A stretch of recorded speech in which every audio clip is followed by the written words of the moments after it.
বৈশাখের তপ্ত রোদে প্রকৃতি যখন রুদ্র মূর্তিতে, জনজীবন তখন ওষ্ঠাগত। তৃষ্ণা মেটাতে বারবার পানি পান করেও মেলে না শান্তি।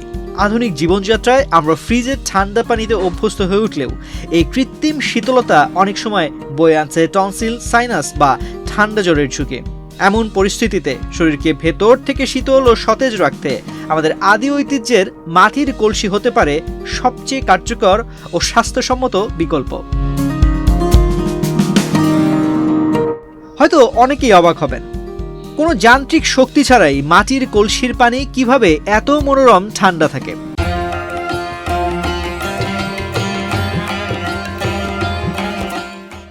এর পেছনে রয়েছে নিখুঁত প্রাকৃতিক বিজ্ঞান।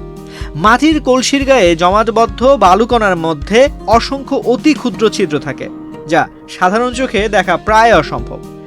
এই ছিদ্রগুলো দিয়ে কলসির ভেতরের পানি চুইয়ে বাইরে আসে এবং বাতাসের সংস্পর্শে বাষ্পীভূত হয়।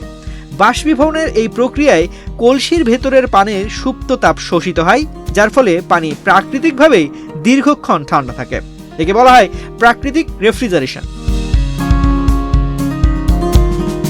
কেবল তৃষ্ণা মেটানোই নয়, চিকিৎসা বিজ্ঞানের দৃষ্টিতেও মাটির পাত্রে রাখা পানির গুরুত্ব অনেক। মাটির প্রকৃতি ক্ষারীয়। পানির অম্লীয় গুণের সাথে মাটির ক্ষারীয় উপাদানের বিক্রিয়ায় পানির পিএইচ মাত্রা নিয়ন্ত্রণে থাকে। এটি শরীরের অম্লতা কমিয়ে বুক জ্বালা ও হজমের সমস্যা দূর করতে সহায়ক। মাটির পাত্রে পানি রাখলে তাতে থাকা ক্যালসিয়াম, ম্যাগনেসিয়াম ও পটাশিয়ামের মতো প্রয়োজনীয় খনিজগুলো অক্ষুণ্ণ থাকে। এই পানি পানে শরীরের মেটাবলিজম বা বিপাক হার বাড়ে এবং দ্রুত ক্লান্তি দূর হয়। প্লাস্টিক বা ধাতব পাত্রের যুগে মাটির কলসি এক অনন্য পরিবেশ বান্ধব সমাধান। এটি যেমন মাটির গুণাগুণ ধরে রাখে, তেমনি ব্যবহারের পর নষ্ট হয়ে গেলেও মাটির সাথেই মিশে যায়। তীব্র গরমে রোদ থেকে ফিরে ফ্রিজের হিমাঙ্কিত পানি পান করা হৃদযন্ত্র ও শ্বাসনালীর জন্য অত্যন্ত ঝুঁকিপূর্ণ। এর পরিবর্তে মাটির কলসির সহনীয় ও স্নিগ্ধ শীতল পানি শরীরের জন্য পরম স্বস্তিদায়ক। মাটির কলসি বা জ্বালা ব্যবহারের আগে তা ভালোভাবে ধুয়ে নেওয়া এবং রোদহীন বাতাস চলাচল করে এমন স্থানে রাখা উচিত।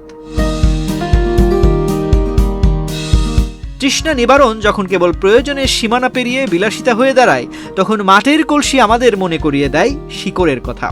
ঐতিহ্যের এই শীতল পরশকে কেবল আমরা একটি অভ্যাসই বলবো না, বলবো বর্তমান সময়ের প্রেক্ষিতে এটি একটি স্বাস্থ্যসম্মত জীবনধারা।